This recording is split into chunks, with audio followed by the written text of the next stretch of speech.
अस्सलाम वालेकुम तालिबात। Government college for women F block satellite town Rawalpindi से मैं हूं आपकी साइकोलॉजी की टीचर समीना अशरफ। तालिबात, हम 3rd चैप्टर समाजी नफ्सियात पढ़ रहे हैं। इसमें हमने राय आमा का टॉपिक शुरू किया हुआ था।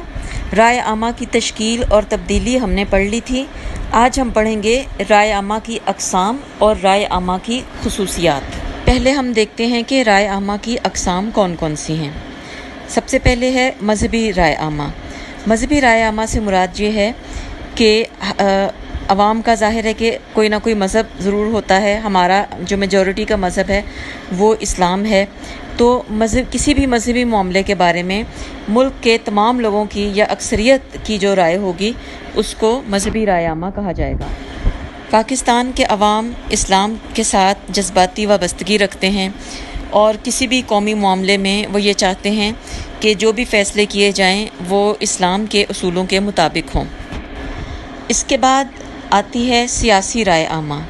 सियासी राय आमा से मुराद है कि अवाम की जो सियासत के बारे में जो राय होती है, वो कौन सी सियासी पार्टी को पसंद करते हैं, कौन से लीडर को पसंद करते हैं, सियासी पार्टियों के मंशूर के बारे में उनकी क्या राय है। तो सियासत में वो राय जो ज़्यादातर लोगों की होती है या अक्सरियत की होती है उसको सियासी राय आमा कहा जाता है। इसके बाद हम डिस्कस करेंगे समाजी राय आमा को। समाजी राय आमा से मुराद लोगों की वो राय आमा है जो किसी समाजी मसले या मौजू के बारे में हो। समाजी रसूम व रवाज, तौर तरीके, रस्में, समाजी पाबंदियाँ, समाजी मौक़े, इन तमाम चीज़ों के बारे में लोगों के अपने रवैये भी होते हैं और राय भी होती है। लेकिन अगर किसी समाजी मौजू के ऊपर तमाम लोग इकट्ठे हो जाएं और किसी मसले के ऊपर लोगों की एक मुश्तरका राय बन जाए तो उसको हम समाजी राय आमा कहेंगे।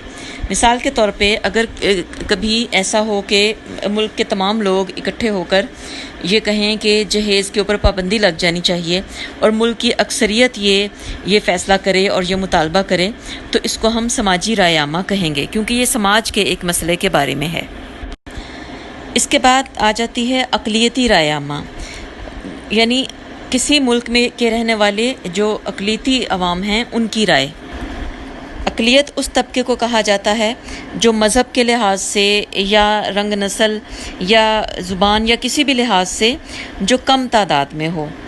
एक जमहूरी मुआशरे में अक़लियतों के हुकूक़ का ख़याल रखना भी बहुत ज़रूरी होता है और ये इस्लाम की भी यही तालीम है। तो ये देखना बहुत ज़रूरी होता है कि किसी मामले में अक़लियत क्या राय रखती है।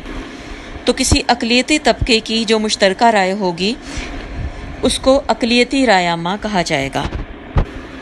मिसाल के तौर पर पाकिस्तान में मज़हब के लिहाज से हिंदू, सिख और ईसाई ये अक़लियत में शामिल हैं, तो किसी मामले में इनकी मुश्तरका राय को अक़लियती राय आमा कहा जाएगा। इसके बाद आती है इक़्तिसादी राय आमा। इक़्तिसादी का मतलब होता है माली, इकनॉमिकल, यानी जिसका पैसों से ताल्लुक़ हो। इसका ताल्लुक़ कारोबार, पैसे के लेन देन वगैरह से होता है। और इस राय आमा में जो लोग शामिल होते हैं वो लोग होते हैं जिनका ताल्लुक़ कारोबार के साथ होता है, यानी कारखानेदार हो गए, इसी तरह ताजिर हैं या आम मज़दूर भी, या कोई भी ऐसा शख्स जो माली लिहाज से किसी मसले से मुतासिर हो, उसकी राय को हम इक़्तिसादी राय आमा कह सकते हैं। मसलन अगर पाकिस्तान के तमाम सरकारी मुलाजमीन की ये राय है कि तनख्वाहों में इजाफ़ा होना चाहिए, तो ये एक इक़्तिसादी राय आमा होगी। इसी तरह अगर लोगों का ये ख़्याल है कि टैक्स कम होने चाहिए, तो ये भी एक तरह की इक़्तिसादी राय आमा होगी। अब हम देखते हैं कि मुल्की राय आमा से क्या मुराद है। मुल्की राय आमा से मुराद मुल्क के तमाम लोगों की राय है और इससे कोई फ़र्क नहीं पड़ता कि वो लोग कौन से तबके से ताल्लुक़ रखते हैं। ये किसी भी मसले, किसी भी मौजू के बारे में अगर हो और उस पर तमाम मुल्क के अवाम इकट्ठे हो जाएं तो इसको हम कहेंगे मुल्की राय आमा। मसलन इस वक्त पाकिस्तान के तमाम अवाम की मुश्तरका राय ये है कि कश्मीरी अवाम को उनका हक़ खुद इरादियत मिलना चाहिए, तो ये एक तरह से मुल्की राय आमा होगी। बैनुल अक़वामी राय आमा। बैनुल अक़वामी राय आमा से मुराद جو بین الاقوامی برادری ہے، جو دنیا میں جو بہت سارے جو ملک ہیں وہ سب ایک برادری کا حصہ ہیں، اور وہ یونائٹڈ نیشن کی برادری کا ایک حصہ ہیں۔ تو اگر دنیا کے کسی بھی خطے میں کوئی ناانصافی یا ظلم و ستم ہو رہا ہو تو یہ تمام ملک مل کر اس ظلم اور ناانصافی کو روکنے کی کوشش کرتے ہیں، اور اس کے بارے میں ان کی ایک مشترکہ رائے عامہ ہوتی ہے۔ تو اس رائے عامہ کو ہم بین الاقوامی رائے عامہ کہیں گے۔ مثلاً بین الاقوامی برادری کہ جو زیادہ تر ملک ہیں، جو امن پسند ملک ہیں، ان کی یہ رائے ہے کہ جارحیت نہیں ہونی چاہیے، کسی ملک کے اوپر جنگ یا ظلم یا تشدد نہیں ہونا چاہیے، اس طرح غربت کو، ناانصافی کو تمام دنیا سے ختم ہونا چاہیے۔ تو اس کو ہم کہیں گے کہ یہ بین الاقوامی رائے عامہ ہے۔ یہ اور بات ہے کہ دنیا کے بہت سارے ملک اس بین الاقوامی رائے عامہ کو نہیں مانتے، اور وہ اپنے ہمسایہ ممالک کے اوپر طاقت کے ذریعے ظلم اور تشدد اور جبر کا رویہ روا رکھتے ہیں۔ اس کے بعد ہم ڈسکس کریں گے حکومتی رائے عامہ۔ کسی بھی ملک کی جو حکومت ہوتی ہے اس میں بہت سارے لوگ شامل ہوتے ہیں، تو ان لوگوں کے جو بیانات ہوتے ہیں اور ان کے جو اعلانات ہوتے ہیں اور ان کی رائے ہوتی ہے، اس کو ہم حکومتی رائے عامہ کہیں گے۔ حکومت کے ساتھ ساتھ اپوزیشن بھی ہوتی ہے، جو کہ عام طور پر حکومت پر کرٹیسزم کرتی ہے اور ان کی خامیوں کو نمایاں کرتی ہے۔ یہ ضروری نہیں کہ حکومت کی رائے عامہ کے ساتھ حزب اختلاف یعنی اپوزیشن بھی اتفاق کرے۔ حکومتی رائے عامہ صرف وہ ہوگی جو حکومت کی اپنی رائے عامہ ہے۔ طالبات، اب ہم دیکھتے ہیں کہ رائے عامہ کی خصوصیات کیا ہیں۔ رائے عامہ کی پہلی اور سب سے زیادہ اہم خصوصیت تو یہ ہے کہ یہ اکثریتی رائے ہوتی ہے، بلکہ رائے عامہ کہا ہی اس رائے کو جاتا ہے جو اکثریت کی رائے ہوتی ہے۔ یہ ضروری نہیں کہ 100% لوگوں کی یہی رائے ہو، لیکن 80، 90 یا 95% لوگوں کی بھی رائے اگر مشترک ہو تو اس کو رائے عامہ کہا جا سکتا ہے۔ دوسری خصوصیت رائے عامہ کی یہ ہے کہ یہ عوام کی ضروریات کو پوری کرتی ہے، اور اسی لیے عوام اس رائے کے اوپر متفق ہو جاتے ہیں۔ یہ ضروریات نفسیاتی بھی ہو سکتی ہیں، جسمانی ضروریات بھی ہو سکتی ہیں، مثلا روٹی، کپڑا، مکان وغیرہ، سماجی بھی ہو سکتی ہیں، مثلا برابری کے حقوق وغیرہ یا تعلیم کے حقوق وغیرہ، کسی بھی قسم کی یہ ضروریات ہو سکتی ہیں جن کو پورا کرنے کے لیے یہ رائے عامہ بنائی جاتی ہے۔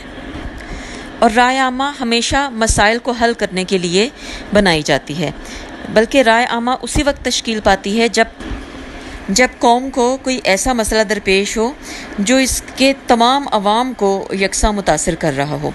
تو پھر ان مسائل کو حل کرنے کے لیے جو قوم کے لوگ ہیں وہ سب کے سب اکٹھے ہو جاتے ہیں، کھڑے ہو جاتے ہیں، اس مسئلے کا حل ڈھونڈتے ہیں، اور پھر اس کے بارے میں سب کی ایک مشترکہ رائے بن جاتی ہے۔